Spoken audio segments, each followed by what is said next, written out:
കാറ്റത്തെ കിളിക്കൂട് സീരിയലിൻ്റെ latest episode review ആണ് പറയുന്നത്. അങ്ങനെ നിധിയും കൂട്ടിക്കൊടുത്തിട്ട് സുഭാഷും സുധീഷും എല്ലാവരും കൂടി വീട്ടിലേക്ക് തിരിച്ചെത്തുകയാണ്. എല്ലാവരും ഭയങ്കര സന്തോഷത്തിലും സമാധാനത്തിലും ആയിരിക്കും. പ്രശ്നങ്ങളൊക്കെ തീർന്ന് കാര്യങ്ങൾ തന്നെ മുന്നോട്ട് പോവുകയാണല്ലോ. ഇനിയിപ്പോൾ പേടിക്കേണ്ട കാര്യമൊന്നുമില്ല. മാത്രമല്ല തൻ്റെ സ്വന്തം വീട്ടുകാർ ചെയ്ത ചതി എത്ര വലുതാണ് എന്ന് നിധിക്കിപ്പോൾ ഏകദേശം ബോധ്യപ്പെടുകയും ചെയ്തു. പിറ്റേ ദിവസം ഹരീഷ് വർക്ക്ഷോപ്പിലേക്ക് ചെല്ലുമ്പോൾ അവിടെ ചന്തു ഉണ്ടായിരുന്നു. എങ്ങനെയുണ്ട് ഹരീഷേട്ടാ, വീട്ടിലെ വിശേഷങ്ങൾ ഒക്കെ സെറ്റായോ എന്ന് ചോദിച്ചു.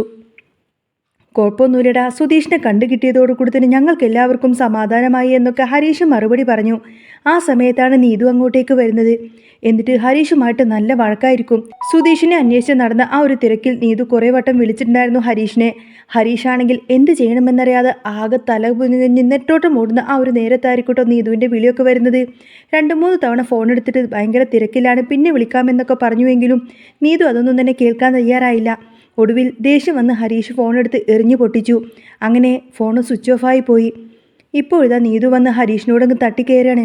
എനിക്കറിയാം, ഒരാഴ്ച കൊണ്ട് നിനക്കെന്നെ മടുത്തു തുടങ്ങിയല്ലേ. അന്ന് എന്തൊരു വിളിയും കാര്യങ്ങളൊക്കെ ആയിരുന്നു. ഇപ്പോൾ നിനക്കെന്നെ കണ്ണെടുത്താൽ കണ്ടൂടാ, നിനക്കിപ്പോൾ എന്നെ വേണ്ടാലോ എന്നൊക്കെ പറഞ്ഞ് കുറേ അധികം ചീത്ത പറയുന്നുണ്ട് നീതു. ഇതൊക്കെ കേട്ടിട്ട് ഹരീഷിന് നല്ല ദേഷ്യം വന്നു. ഓ, ഒന്ന് പോകുന്നുണ്ടോ പെണ്ണെ? മനുഷ്യൻ ഇവിടെ സമാധാനമില്ലാതെ ഉരുകി നടക്കുമ്പോഴാണ് അവളുടെ ഒരു ഫോൺ വിളി. എൻ്റെ മനസ്സെന്താണെന്ന് മനസ്സിലാക്കാൻ നിനക്ക് പറ്റില്ലല്ലോ. അതാണ് നിൻ്റെ ഏറ്റവും വലിയ കുഴപ്പം. ഇങ്ങനെയാണെങ്കിൽ നീ എന്നോട് മിണ്ടാവരണ്ട, ഇങ്ങോട്ടെങ്കിലും ഒന്ന് പൊയ്ക്കോ എന്നൊക്കെ പറഞ്ഞ് ഹരീഷ് തിരിച്ചും പറഞ്ഞു. കാരണം ഹരീഷിന് താങ്ങാവുന്നതിലും അപ്പുറമായിരുന്നു അത്. ഒരാപത്ത് വരുമ്പോൾ അത് എന്താണെന്ന് പോലും തിരക്കാതെ വെറുതെ കിടന്ന് ബഹളം വെച്ച ആർക്കായാലും ദേഷ്യം വരില്ലേ. ഒടുവിൽ നീതു അവിടെ നിന്നും പോയി കഴിഞ്ഞപ്പോൾ ചന്തു ആകെ ടെൻഷനിലാണ്. എന്തിനാ ഹരീഷേട്ടാ ഇങ്ങനെയൊക്കെ പറഞ്ഞത്? സത്യം എന്താണെന്ന് അവളോട് തുറന്നു പറഞ്ഞാൽ പോരായിരുന്നോ എന്ന് ചന്തു ചോദിച്ചു. അത് കേട്ടപ്പോൾ ഹരീഷ് പറയുന്നുണ്ട്, എനിക്ക് എന്ത് പറയണമെന്ന് പോലും അറിയില്ലായിരുന്നു. ആകെപ്പാടെ സമനില തെറ്റിയൊരവസ്ഥയായിരുന്നു ഞാൻ. അവൾക്ക് എന്നെ ഒന്ന് മനസ്സിലാക്കാൻ പോലും പറ്റിയില്ലല്ലോ എന്നാണ് എൻ്റെ വിഷമം. സാരമില്ല, അതൊക്കെ പോട്ടെ എന്ന് ചന്തു സമാധാനിപ്പിച്ചു. ആ സമയത്ത് നിധി നോക്കുമ്പോൾ നികേഷിന് നല്ല പനിയായിരിക്കും. വീട്ടിൽ മരുന്നൊന്നും കാണാത്തത് കൊണ്ട് തന്നെ ഭാസ്കരൻ്റെ അടുത്തേക്ക് ചെന്ന് പറഞ്ഞു, അച്ഛാ, കടയിൽ പോയിട്ടൊരു മരുന്ന് വാങ്ങിച്ചുകൊണ്ട് വരാമോ? ഭാസ്കരൻ ഉടനെ തിരിച്ചു ചോദിച്ചു, മരുന്ന് വാങ്ങിത്തരണോ അതോ പേരെഴുതി തരണോ എന്ന്. നിധി പേരെഴുതി കൊടുത്തു. കൂടെ കുറച്ച് കാപ്പിപ്പൊടിയും വാങ്ങിക്കാൻ പറഞ്ഞു. പൈസ കൊടുത്തപ്പോൾ ഭാസ്കരൻ അത് വാങ്ങിച്ചില്ല. പൈസ ഇല്ലാതെ അച്ഛൻ എങ്ങനെയാ പോവുക എന്ന് ചോദിച്ചപ്പോൾ എൻ്റെ കയ്യിൽ പൈസയുണ്ട് എന്നും കുറച്ച് പൈസ അക്കൗണ്ടിലിട്ട് വച്ചിട്ടുണ്ട് എന്നും പറഞ്ഞ് അദ്ദേഹം നേരെ കടയിലേക്ക് പോയി.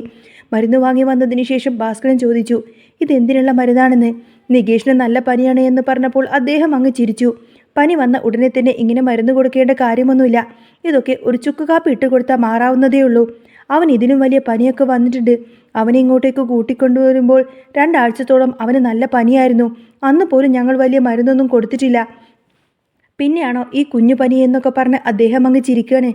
അന്നേരം നിധി പതുക്കെ ചോദിച്ചു, അച്ഛാ, നികേഷിൻ്റെ അമ്മ അവരിപ്പോൾ എവിടെയുണ്ട് എന്ന്. അതൊക്കെ നീ എന്തിനാ കൊച്ചെ അറിയുന്നത് എന്ന് ഭാസ്കരൻ തിരിച്ചു ചോദിച്ചു. ഇവിടെ എവിടെയെങ്കിലും ഉണ്ടോ എന്ന് നിധി വീണ്ടും ചോദിച്ചപ്പോൾ എനിക്കറിയില്ല, അവൾ എങ്ങോട്ടേക്ക് പോയി എന്നൊന്നും അറിയില്ല എന്നൊക്കെ പറഞ്ഞ് അദ്ദേഹം ഒഴിഞ്ഞു മാറി. അച്ഛനെല്ലാം അറിയാം, അച്ഛൻ കള്ളം പറയാണ് എന്ന് നിധി പറഞ്ഞപ്പോൾ ഭാസ്കരൻ കുറച്ച് ഗൗരവത്തിൽ തന്നെ പറഞ്ഞു, ഇനി ഇതിനെക്കുറിച്ച് ചോദിച്ചുകൊണ്ട് തന്നെ എൻ്റെ അടുത്തേക്ക് വന്നു പോവരുത്. നിധി പിന്നെ ഒന്നും പറയാനൊന്നും പോയില്ല. മരുന്ന് കൊടുത്തതോടുകൂടി തന്നെ നികേഷിൻ്റെ പനിയൊക്കെ കുറഞ്ഞു. ആ സമയത്താണ് നീതു അങ്ങോട്ടേക്ക് വരുന്നത്. ഹരീഷിനെ കുറിച്ച് നീതു നിധിയോട് പരിഭവം പറഞ്ഞു. ഞാൻ കടയിൽ ചെന്നിട്ട് പോലും അവൻ എന്നെ ഒന്നും മൈൻഡ് പോലും ചെയ്തില്ല. അവൻ എന്നോട് വലിയ ദേഷ്യമാണ്. കഴിഞ്ഞ ഒരാഴ്ച നല്ല സ്നേഹത്തിലായിരുന്നു. ഇപ്പോൾ എന്താണെന്നറിയില്ല. നീതു സങ്കടപ്പെട്ടു.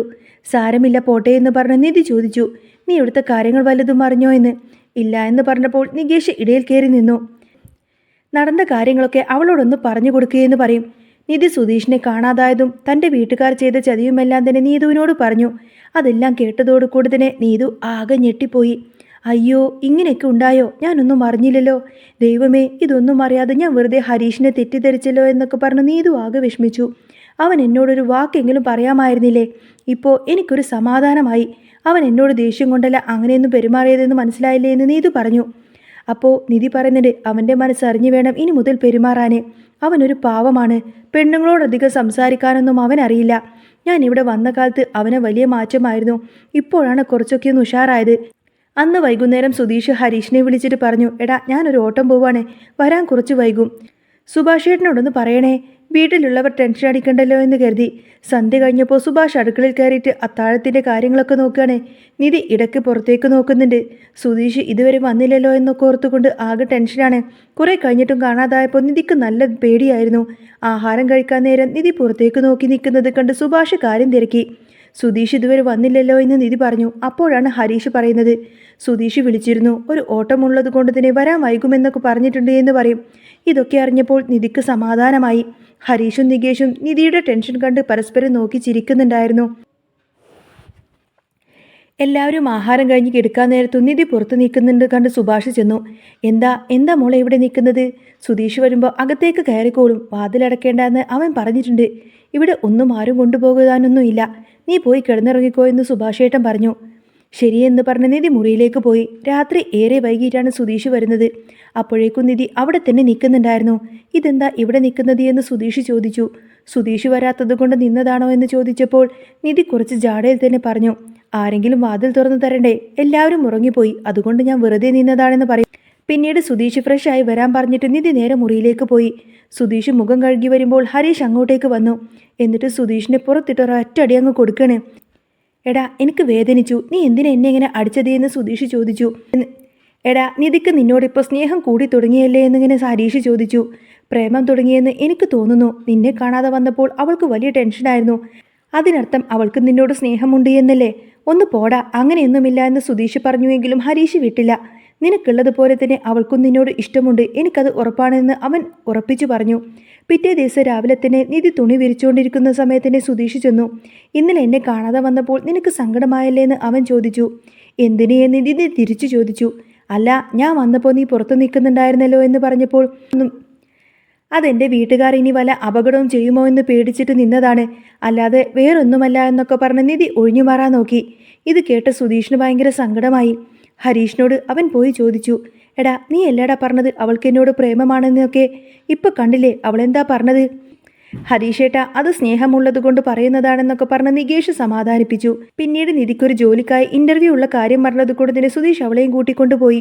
പോകുന്ന വഴിയിൽ സുധീഷ് മിണ്ടാതിരിക്കുന്നത് കണ്ട് നിധി ചോദിച്ചു, സാധാരണ എപ്പോഴും ഇങ്ങനെ കലപില സംസാരിക്കുന്ന ആളാണല്ലോ, ഇപ്പം ഇതെന്ത് പറ്റി? അപ്പോഴേക്കും സംസാരിച്ചാൽ ബോറടിക്കില്ലേ, അതുകൊണ്ടാണെന്ന് സുധീഷ് പറഞ്ഞു. ഇന്റർവ്യൂ സ്ഥലത്തെത്തിയപ്പോൾ നിധി അകത്തേക്ക് പോയി. MD സർട്ടിഫിക്കറ്റ് നോക്കിയിട്ട് ചോദിച്ചു, ഗോൾഡ് മെഡലിസ്റ്റ് ആണല്ലേ?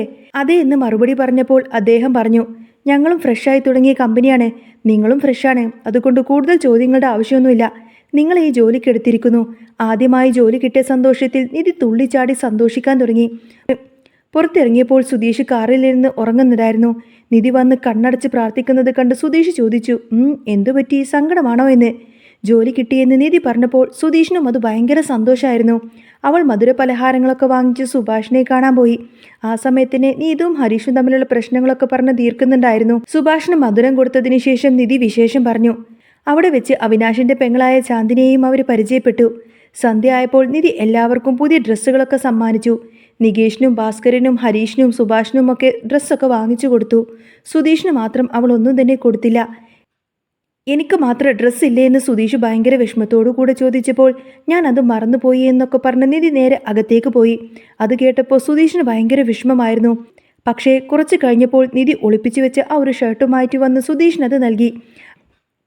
അത് കണ്ടപ്പോൾ സുധീഷിന്റെ കണ്ണുകൾ വിടർന്നു. അവൻ ഏറ്റവും ഇഷ്ടപ്പെട്ട നിറത്തിലുള്ള ആ ഒരു ഷർട്ട് കണ്ടപ്പോൾ സുധീഷ് അത് തൻ്റെ നെഞ്ചോട് ചേർത്ത് വെച്ചു. നിധിക്കിപ്പോൾ സുധീഷിനോട് ഉള്ളിൽ പ്രണയം മുട്ടിട്ട് തുടങ്ങിയിട്ടുണ്ട്. അങ്ങനെ ആ ഒരു പുത്തൻ ഷർട്ടും നെഞ്ചോട് ചേർത്ത് പിടിച്ചു നിൽക്കുമ്പോൾ സുധീഷിന്റെ ഉള്ളിൽ 1000 പൂത്തിരി കത്തിയ സന്തോഷമായിരുന്നു. നിധി പതുക്കിയൊന്ന് പുഞ്ചിരിച്ചുകൊണ്ട് തന്നെ അകത്തേക്ക് നടന്നു. പക്ഷേ കഥ അവിടെയൊന്നും തീരുന്നില്ല. ജോലി കിട്ടിയതിൻ്റെ പിറ്റേ ദിവസം തന്നെ നിധി നേരെ ഓഫീസിലേക്ക് പോവാനൊരുങ്ങി. സുധീഷ് തന്നെയായിരുന്നു തൻ്റെ പഴയ ആ ഒരു കാറിൽ അവളെ കൊണ്ടുപോയി വിട്ടത്. ഓഫീസിൻ്റെ പടിക്കലെത്തിയപ്പോൾ സുധീഷ് വണ്ടി നിർത്തി. ഇറങ്ങാൻ നേരം നിധി തിരിഞ്ഞു നോക്കി പറഞ്ഞു, വൈകുന്നേരം വരാൻ വൈകില്ലല്ലോ അല്ലേ? എനിക്കൊറ്റയ്ക്ക് ഇവിടെ നിന്നും വരാൻ പേടിയാണ്. സുധീഷ് ഒരു ചിരിയോടുകൂടെ തന്നെ മറുപടി നൽകി, നീ പേടിക്കൊന്നും വേണ്ട, നിന്റെ സുധീഷ് ഇവിടെ കാണുമെന്ന് പറയും. അങ്ങനെ അന്നത്തെ ആ ഒരു ദിവസം നിധിക്ക് ഓഫീസിൽ നല്ലൊരു തുടക്കം തന്നെയായിരുന്നു. പക്ഷേ വൈകുന്നേരം സുധീഷ് വരാൻ അല്പമൊന്ന് വൈകി. ആ സമയത്തന്നെ നിധിയുടെ വീട്ടുകാർ വീണ്ടും അവളെ തേടി അങ്ങോട്ടേക്കെത്തി. നിധിയുടെ ഒരു അമ്മാവൻ വന്ന് അവളെ ഭീഷണിപ്പെടുത്താൻ തുടങ്ങി. നീ അവിടെ ആ പിച്ചക്കാരൻ്റെ കൂടെ അവിടെ തന്നെ കഴിഞ്ഞാൽ മതി എന്നാണോ നീ വിചാരിച്ചു വെച്ചിരിക്കുന്നത്? നിനക്കുള്ളതൊക്കെ ഞങ്ങൾ കരുതി വെച്ചിട്ടുണ്ട്. നിധി തളരാതെ തന്നെ മറുപടി നൽകി.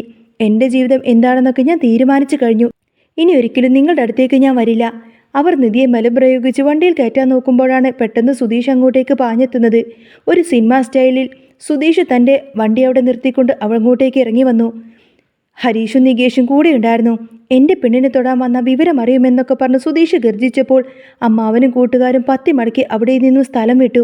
അന്ന് രാത്രി വീട്ടിലേക്ക് എത്തിയപ്പോൾ എല്ലാവരും ചേർന്ന് നിധിയുടെ ആ ഒരു വിജയം ആഘോഷിച്ചു. സുഭാഷേട്ടനുണ്ടാക്കിയ ആ ഒരു പ്രത്യേക സദ്യയും കഴിച്ചിരിക്കുമ്പോൾ നിധി സുധീഷിൻ്റെ അടുത്തേക്ക് ചെന്നു. അവൾ പതുക്കെ സുധീഷിൻ്റെ കൈ ചേർത്ത് പിടിച്ചുകൊണ്ട് പറഞ്ഞു, സുധീഷേ, എനിക്ക് മനസ്സിലായി. എന്നെ ഏറ്റവും കൂടുതൽ സ്നേഹിക്കുന്നതും സംരക്ഷിക്കുന്നതും നിങ്ങളാണ് എന്ന്. സുധീഷിൻ്റെ കണ്ണ് നിറഞ്ഞുപോയി. അവൻ അവളെ ചേർത്ത് പിടിച്ചു. ഭാസ്കരൻ അച്ഛൻ ഇതെല്ലാം ദൂരെ നോക്കി നിന്ന് കാണുന്നുണ്ടായിരുന്നു. സന്തോഷത്തോടു കൂടെ തന്നെ ഭാസ്കരൻ പുഞ്ചിരിച്ചു. നികേഷും ഹരീഷും പരസ്പരം നോക്കി കണ്ണിറക്കി കാണിച്ചു. അങ്ങനെ കാറ്റത്തെ കിളിക്കൂടിൽ ഇനി വരാൻ പോകുന്ന നല്ല സൂപ്പർ അടിപൊളി ത്രില്ലിംഗ് എപ്പിസോഡുകളൊക്കെ തന്നെയാണ് കേട്ടോ. നിങ്ങൾക്ക് ഈ ഒരു ചാനൽ ഇഷ്ടമാണെങ്കിൽ സബ്സ്ക്രൈബ് ചെയ്യാനും സപ്പോർട്ട് ചെയ്യാനും മറക്കല്ലേ. നെക്സ്റ്റ് വീഡിയോ ആയിട്ട് ഉടനെ വരാം. ബൈ.